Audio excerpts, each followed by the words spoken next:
Септік жалғауы.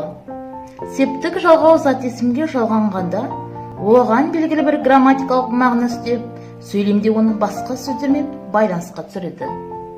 Қазақ тілінде 7 септік бар.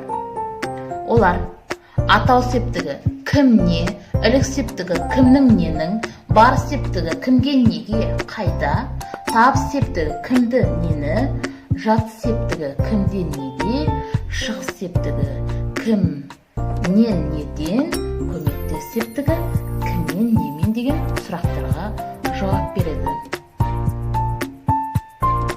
Зат есім көптік тәуелдік жалғаулы тұлғада тұрып та септеле береді.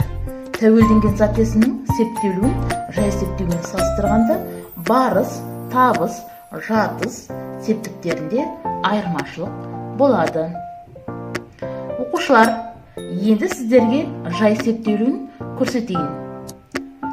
Жай септелу атау септікте кітап, ілік септігінде кітаптың, барыс септігінде кітапқа, табыс септігінде кітапты, жатыс септікте кітапта, шығыс септігінде кітаптан, көмекте септікте кітаппен деп септеледі. Енді назарларыңызға тәуелдік септелу үлгісін көрсетейін. Қарап отырсаңыздар, атау септікте кітабым,